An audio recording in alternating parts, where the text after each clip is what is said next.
Marcoleta, we have session at 3 o'clock. Thank you, Madam Chair. I wish to take advantage of the presence of our distinguished former associate justices of the Supreme Court when, in particular, they say that the amended, the recommended amendment to the Constitution by way of a people's initiative is it's more of a revision than an amendment, citing that it will violate Section or Article 6 of the Philippine Constitution. Madam Chair, the way this is my personal opinion,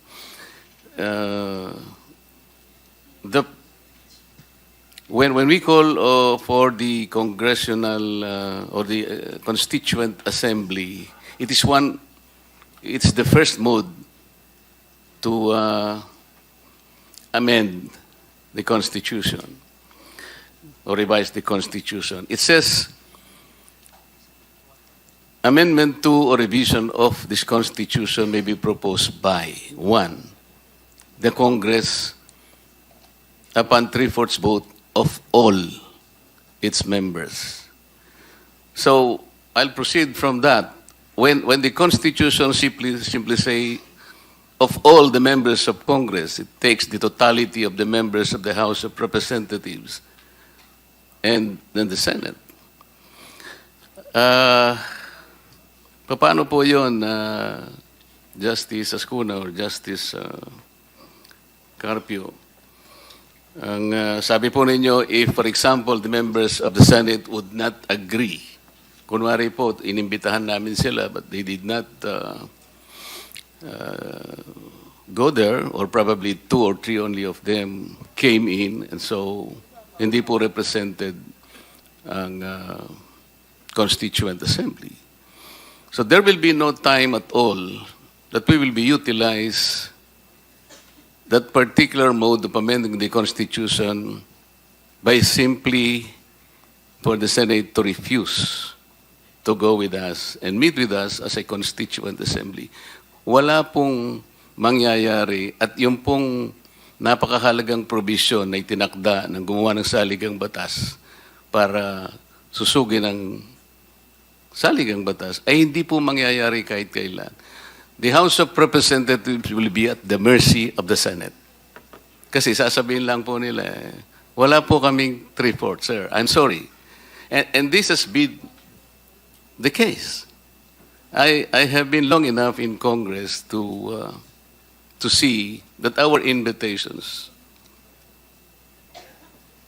were not even responded to. Wala pong nangyari. The Senate, with all due respect, sat on all the invitations.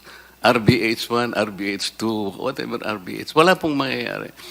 Siguro po, sa akin lang palagay, pag sinabi niyang 3/4 of all the members of Congress, we get the totality of the members. Halimbawa po, ngayon po ay 309 ang members ng House of Representatives. There are 24 members of the Senate. We have 333. 3/4 of that is 249, I think. So sabi po ng ating mga kaibigan sa Senate, madadilute naman kami. Tama naman po yun eh. 300 po kami, 24 sila. But that is the simple language of the Constitution. Yun po yung sinabi. Alam nga naman pong yung 300 ay lulunurin ng isang timbang tubig, Mr. Justice. So kailan po mangyayari talaga? It will not even be in the foreseeable future. Maybe we will wait for all eternity para lang po mapapayag namin ang aming mga kaibigan from the Senate to meet with us. Mag-uusap lamang po kami, hindi po mangyayari. Just the invitation. Wala pong mangyayari. Para pag-usapan namin whether we will vote separately or jointly.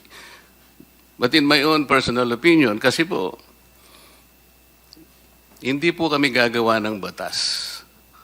When we join ourselves as a Constituent Assembly, we are not making legislative function. We're not doing legislative function. In the same manner, in Section 18, Article 7, kapag ka po i-revoke natin ang proclamation ng martial law, sabi po ng article, Congress voting jointly by a vote of at least a majority of all its members. Ganon din po yung pagkakasabi. Why? Wala pong legislation involved doon. When we propose an amendment to the Constitution, we are simply a member of the Constituent Assembly. Kaya nga po iraratify po ng ating mamamayan through a plebiscite.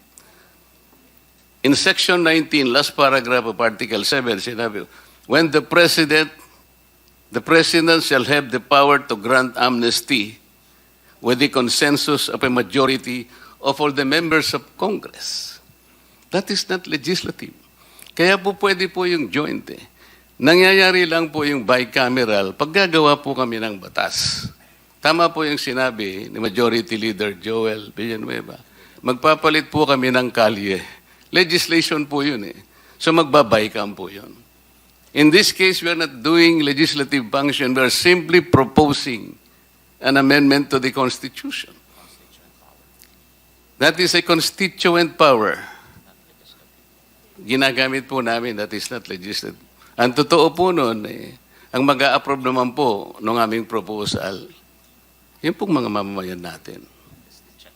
Siguro po, Madam Chair, it is a respectful request for everybody to consider na baka naman po hindi separate voting talaga. Kasi po, ang totoo niyan, yung gumawa po ng saligang batas, Madam Chair, kung gusto po niyang i-distinguish, isa na lamang po,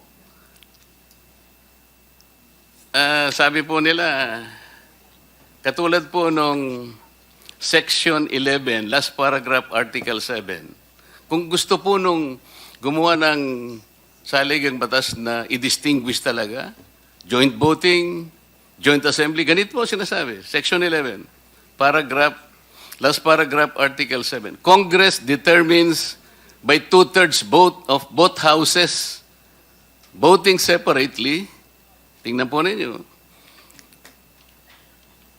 of both houses voting separately that the President is unable to discharge the powers of his duties. Dinidistingi po niya eh.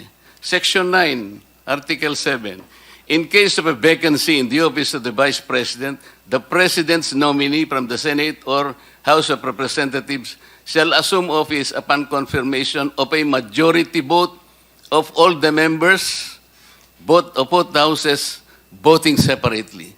So, Madam Chair, may pagkakataon po sa buhay ng ating saligang batas, kung minsan sasabihin niya na, i-distinguin niya, voting jointly, or in joint assembly, voting separately. But in this case po, napansin ko, pagka po hindi tayo gumagawa ng batas, if we are not in a legislative work, ang sinasabi po ng gumawa ng saligang batas, it is simple, the totality of all the members of Congress. Kaya tingin ko po doon, joint voting. Salamat po, Madam Chair. Maraming salamat, Congressman Marcoleta. Nagmamadali po tayo dahil may session pa kami ng alas 3. Pero huling hirit yata kay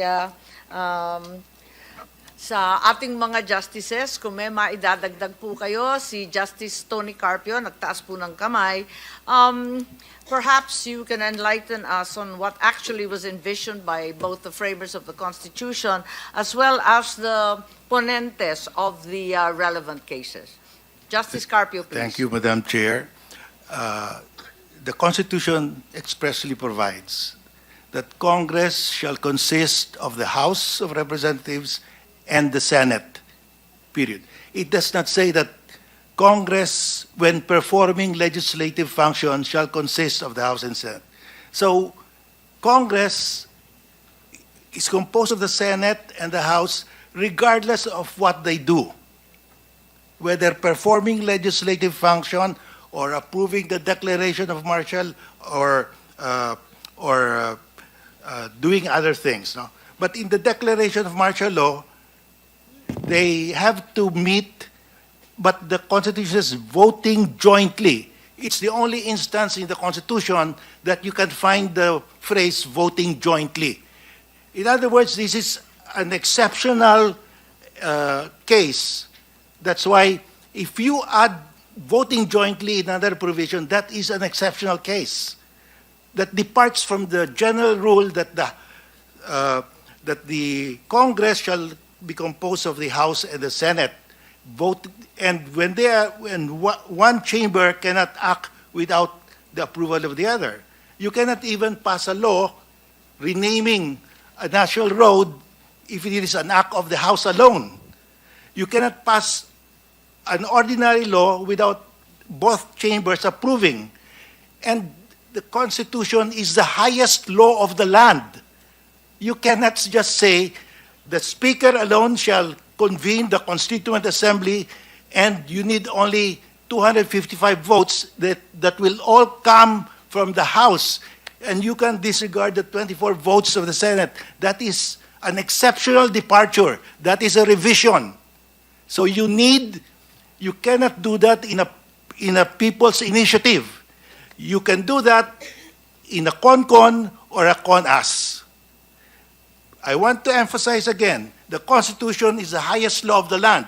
If you pass an ordinary law, both chambers must approve. And therefore, when you amend the highest law of the land, subject to ratification, you must also both approve. Thank you. Thank you very much. Madam Chair, I made the qualification I'm that... sorry, but I think we're short for time. Maski na 1 minute lang, Madam Chair, because you know, this is very, very important. Ang sinabi ko Yes, po but kanina, first, may I kino-qualify ko. But may I thank Justice Carpio for coming to the Senate Yes, ma'am. and enlightening us with his extraordinary perspective and participation in all that Yes. past in our history. So, yes, Congressman Marcoleta, we have session. I made a qualification, Madam Chair, na kapag ang Congress po ay nagsanib para sa Constituent Assembly, hindi po kami gagawa ng batas. Wala po yon. Tingnan po ninyo, Justice Carpio, Section 3, Article 11. The House of Representatives shall have the exclusive power to initiate all the case of impeachment. Hindi bicameral po yun, kami lamang po yun. Yung constitutional, yung Commission on Appointments, this is an independent body enshrined in the Constitution. Hindi po ang gawain namin po doon ay gumawa ng batas. We are there to evaluate and test the competence and the merits of the appointees of the President. Wala po kaming ginagawang batas doon. That is why doon po voting jointly kami. And we are members of a constituent body. Ay, sinasabi po rin CA. Hindi po ba? Pagka po nagkaroon ng trial sa Senate, pagka po yung impeachment, di po kami, ang Senate lang po is dissolved, trial. Nakalagay din po sa Constitution, that is not even bicameral. When a treaty or international agreement shall be valid and effective if concurred in by at least two-thirds of all the members of the Senate, hindi po kami kasali doon. That is not bicameral. Po, I think I have to terminate the hearing. Yes, ma'am. We Thank have you very only much. one room, and this is the session hall. So unfortunately, we'll have to wind this down. I guarantee you there will be other hearings, and you will be duly invited for the representatives from